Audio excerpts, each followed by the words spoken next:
Aujourd'hui, on vous emmène en voyage très loin, aux confins du mondialisme, aux frontières du monde connu, dans un espace de rupture digne d'un univers imaginaire. Non, on ne va pas vous parler de Peter Pan, de Wendy ou des enfants perdus, mais bien de concepts radicalement nouveaux dans la lignée de la naissance de la crypto. Les expériences de seasteading, ces îlots au milieu de nulle part, ou bien encore la ville de Prospera, sont des laboratoires à ciel ouvert de ce que pourrait être un monde qui se serait totalement ou presque émancipé de la notion d'État. Ça se passe sur des no man's land aquatiques pour l'un, sur une parcelle de terre ronde du race pour l'autre, mais on peut voir aussi ce type d'expérimentation prendre racine sur des territoires non reconnus avec l'exemple des micronations. Aussi différents soient-ils dans leur forme, tous ces essais, des preuves de concept comme on en connaît en crypto, ont en commun de promouvoir l'autonomie, une gouvernance totalement repensée et une liberté économique sans frein. Des espaces géolocalisés certes, mais qui aspirent à une décentralisation du pouvoir politique, impliquant une refonte profonde des structures légales traditionnelles avec une régulation réduite au minimum. Les challenges à relever sont énormes, les questions philosophiques et éthiques, économiques, sociales, culturelles, juridiques et politiques aussi. Elles sont nombreuses et la réflexion autour de tout ça bouillonne d'inventivité et d'audace. Si vous ne connaissez pas encore le seasteading ou les expériences menées à Prospera et dans les micronations, tenez-vous prêts et gardez l'esprit bien ouvert. Vous êtes peut-être sur le point de vivre un de ces moments charnières, quand on saisit l'occasion d'ouvrir une brèche dans son mode de pensée normalisé. C'est parfois comme ça que tout un avenir bascule. Bien sûr, on ne vous fait pas de promesses, mais qui sait. Et ça pourrait aussi, si vous êtes digital nomade, vous donner des idées de destination pour le moins originales. Passons maintenant de l'autre côté du miroir, on va prendre de la hauteur et survoler les expériences les plus emblématiques sur ce sujet hautement disruptif, dans le sillage des idéaux libertariens et des valeurs fondatrices des crypto-anarchistes, et découvrir si nous sommes déjà face à notre futur, à l'aube d'une nouvelle ère civilisationnelle. Juste avant de rentrer dans le vif du sujet, nous tenions à vous inviter à souscrire à notre newsletter. Chaque semaine, nous choisissons pour vous les actualités les plus importantes, nous vous présentons un projet ou une personnalité crypto, et nous vous proposons une analyse pour vous aider à mieux comprendre les tenants et les aboutissants des marchés. La newsletter est 100% gratuite et arrive dans votre inbox chaque jeudi matin, alors abonnez-vous, le lien est en description. Bienvenue sur Money Radar Crypto. «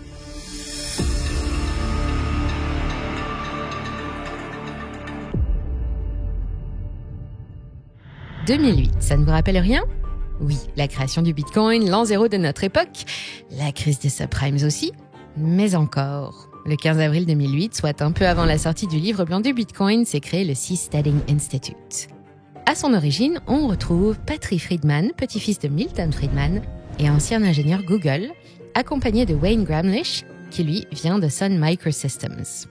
On peut dire que leur entreprise a bien commencé, car ils ont immédiatement reçu $500 000 de la part de Peter Thiel, le cofondateur de PayPal, un des plus célèbres investisseurs de la Silicon Valley, fervent soutien du seasteading.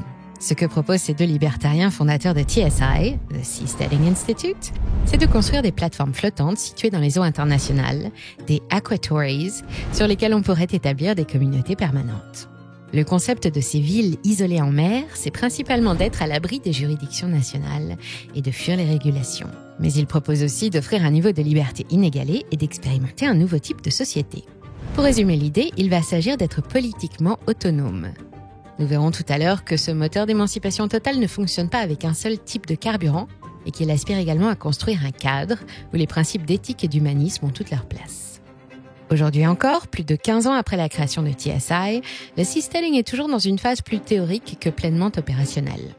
Néanmoins, le projet est déjà tangible et on compte tout de même quelques points actifs à travers le monde, de l'Asie aux côtes américaines. Même la Polynésie française avait conclu un accord pour accueillir un de ces îlots, mais cette expérience-là s'est terminée précocement en 2018. Quant à Prospera, la ville start-up, une charter city créée en 2020 sous le statut de ZEED, Zone for Employment and Economic Development, elle est située sur l'île de Roatán, territoire du Honduras. Son statut particulier lui permet d'avoir un haut degré d'autonomie d'action par rapport à la législation nationale. À l'origine du projet, on retrouve Eric Bryman, un entrepreneur américain. Quelqu'un qui sait s'entourer car on a pu le voir aux côtés de Vitalik Buterin de Ethereum, Gary Tan de Initialized Capital et Anatoly Yakovenko de Solana au rendez-vous Network State Conference en 2023. Un événement organisé par Balaji Srinivasan, l'homme qui veut créer des nouveaux pays par le réseau. Prospera est très orienté crypto. L'usage du Bitcoin y est légalisé et encouragé. C'est une ville dédiée à l'innovation et propice à la croissance économique. Car pour attirer les investisseurs, Prospera propose un cadre réglementaire très souple, une fiscalité réduite et une gouvernance de type DAO basée sur la blockchain. La ville compte actuellement 85 startups. Ça paraît peu, mais Prospera n'a que 4 ans d'existence et son espace est en pleine construction. Pour ce type de projet très nouveau, comme c'est d'ailleurs le cas en crypto et dans d'autres secteurs très innovants, ça peut prendre beaucoup plus que quelques années pour se mettre réellement à donner les fruits escomptés. Laissons-leur donc le temps de grandir. À l'évidence, ce sont des initiatives qui sont suivies de très près par les investisseurs et par toutes les entreprises qui rêvent de minimiser leurs taxes et de faire grossir leurs profits. Au premier plan, on pourrait s'attendre à voir des entrepreneurs crypto et des VC de l'écosystème blockchain, surtout au moment où plane encore aux États-Unis l'opération Choke Point 2.0 qui a marqué l'ensemble de l'écosystème. Quand la SEC ou la CFTC ont montré à plusieurs reprises une volonté de mettre une forte pression sur les entreprises crypto. Il faudra attendre de connaître le résultat des élections américaines et la position du nouveau président sur le sujet crypto pour avoir le cœur net sur ce sujet de la place et de l'avenir de la crypto, au moins en ce qui concerne les États-Unis. Pour le moment, parmi les investisseurs de Prospera, on retrouve Pronomos Capital, fondé par Patrick Friedman, notre homme de seasteading, un fonds soutenu lui aussi par Peter Thiel, avec, parmi la liste des conseillers, des noms prestigieux comme Naval Ravikant ou Balaji Srinivasan. Le fonds a investi 17,5 millions dans le projet Prospera et dans d'autres types de charter cities. Ce n'est donc qu'un début pour Prospera, on va y revenir. Au sein de toutes ces initiatives, on s'aperçoit que les questions sont encore plus nombreuses que les réponses. Dans son ouvrage qui présente le seasteading, Patrick Friedman envisage le futur en questionnant les possibilités du mode de vie qu'il propose. Que se passerait-il si nous fondions non seulement le transport, mais toute une société sur ce support fluide de l'aquatorie?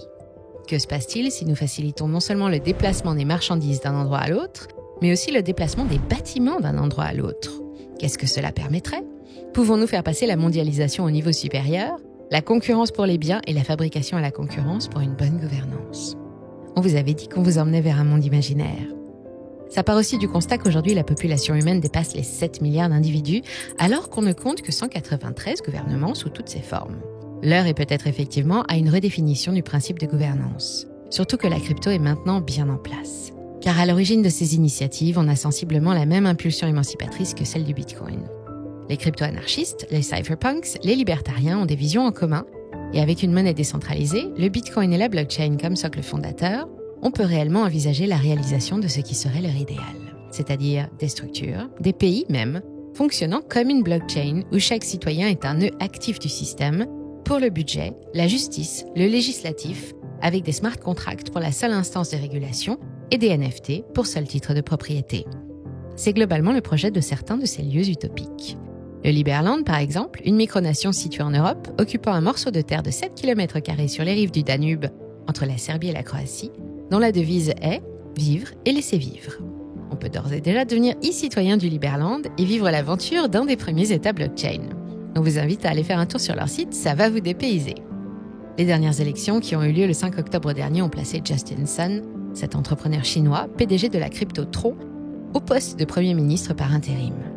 Une notoriété qui pourrait contribuer à mettre le Liberland de Vitjelika sous les projecteurs.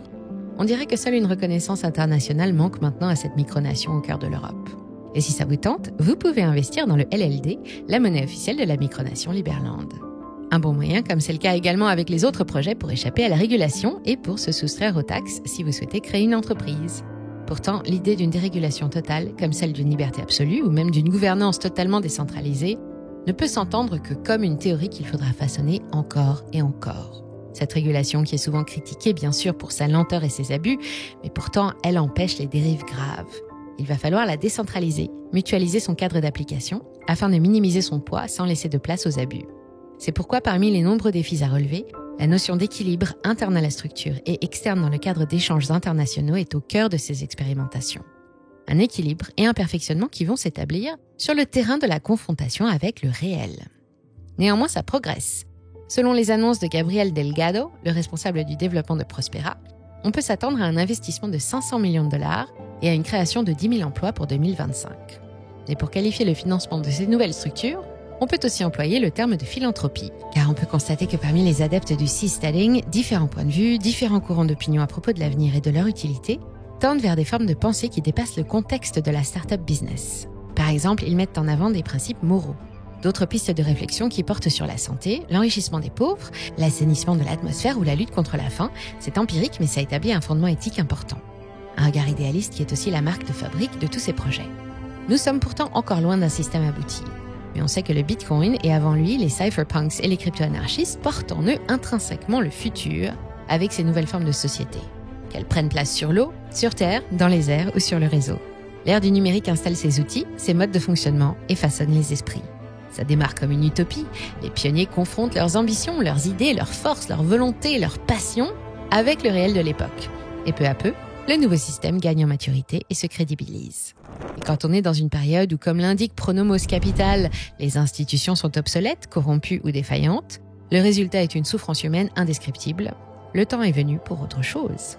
Vous pensez qu'on assiste déjà à cette obsolescence des institutions ? Même si ça paraît encore loin, et les crypto-monnaies et les initiatives telles que le Seastelling, le Liberland et tous les Prospera qui s'en viennent, permettent dès aujourd'hui sans aucun doute d'alimenter les débats et les réflexions sur notre avenir commun. C'est peut-être leur principal impact pour le moment. On construit des Atlantides, on entrevoit la possibilité d'une île. On refait le monde et on démarre un nouveau pays, comme le propose Balaji Srinivasan, d'une autre manière encore, dans son concept d'État-réseau. Tout ça nous laisse un peu rêveurs, non ? Alors, qu'avez-vous pensé de cette petite escapade dans le futur ? Dites-le nous dans les commentaires. Et juste avant de nous quitter, n'oubliez pas de souscrire à notre newsletter gratuite, le lien est en description. À bientôt sur Money Radar Crypto.